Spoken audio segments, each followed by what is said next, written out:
When you've got someone like a Shamim around that number 6 position, I think it gives the rest of the batsmen in front of him some confidence. I don't know about surprise because you pick players thinking they're going to do well. Not yet. Not just yet. It was an amazing game. I think when you build some belief in a squad, magic can happen. You know what I mean? You stick to this good stuff that we haven't changed too much through the tournament, the way we've played. You know. And I think if you stick to the good things, a little bit of luck can be on your side sometimes. And I think we had a little bit of luck as well. But yeah, we've played pretty good cricket throughout the tournament, pretty well. So I do think we deserve to be here. Yeah. I don't know about surprised. Because you pick players thinking they're going to do well. I would say that maybe someone that's improved or someone that's come up a few steps is someone like a Khaled Ahmed. I think with the ball, we've backed him in, and he's also shown some stuff with the bat at times as well. And I think we've given him some confidence, and he's shown that he can be that sort of player at a good level. I think someone that over the course of the tournament that might have surprised people in Bangladesh is someone like a Graham Clark, because he's a county player, not an international player. So some people wouldn't have seen him throughout the tournament before. So I guess the good thing about the BPL is you get to see players, international players as well, and also young Bangladeshi players that can come up and do well. And I'm missing all the other players here. But off the top of my head, there's a couple of examples of some guys that have done really well. Yeah, good team, obviously. Definitely a very good team with high quality players.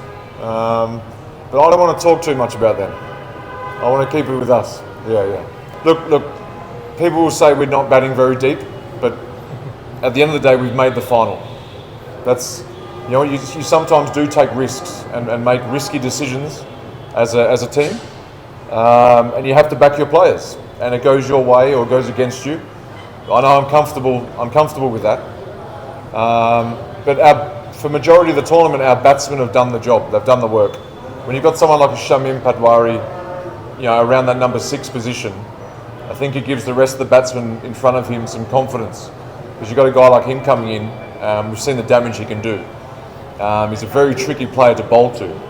So with him there, it gives us a great deal of confidence, and I just think we've got a strong bowling attack. You can't have it all, You can't have it all. Yeah. The wicket. I think the wicket in general here in Mirpur has been. It's not easy to predict at the start of the match. You look at it and you sort of have a rough idea, but it's been a little bit hard to predict, I think. Well, certainly for me. I don't know about everybody else. But no, you know what? It's made for some good cricket. I don't think... In fact, I have to say, we don't try and concentrate on the wicket too much.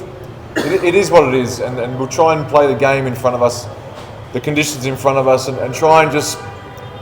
It's a cliche, but try and assess the game as we go. And the thing is here, you get the timeouts. And you can have a little bit of a chat with the players. How's the wicket? You can communicate the information with the team. So that's all we can do. Yeah. One thing about our team is, I said at the start, we don't talk about past scores. We don't concentrate on past scores. We just play the game in front of us. There's no real we don't talk about a style of play. There's no set style of play. Obviously, we talk about all the positive things and taking the game on, taking the opposition on. But a pass score, I don't like to talk about that too much. Assess the game as you go. Yeah. You're surprised with how Ali's batting this? Do you know what? He's been telling me the whole tournament that he hits the best sixes. So there's a bit of a competition for him and Khaled at the moment. And Shoriful's trying to get in there, but Shoriful hasn't been great. Yeah. He said last night he played well. Well. I honestly don't know that. I don't know the answer to that question. I don't know. Look, whoever they play, we'll be okay. We'll play them. But if you're talking about the paces, I guess both teams have some good paces, so it'll be good to watch. That's for sure. But that's it. I mean, yeah. Again, you respect the opposition and you have a look at who they've got, and you get on with the game. And what will be will be. Absolute confidence. But no, I'm not getting overconfident. But look, you have to, don't you? It's a 50-50 almost. You're in the final. And we come off a great win like last night. There's some confidence in the group, but at the end of the day, you've got to. No, I don't think so. And I would say people would say Barishall's probably favourite, right? Fine, it is what it is, and I think we've been playing really good cricket. And I certainly think that people would not be shocked if we won. You know, we're a good team. Yeah, so that's where that is. Yeah. Well, they're not here. They're not here. So I know it's a fun question, but I don't need to worry about that. Yeah, challenging. Yeah. It's going to be, isn't it? The two best teams, I guess. So it's always going to be a challenge for sure. Last night was a challenge as well. Obviously, very, very close game, and it could have gone either way. But certainly expecting a challenge, yes.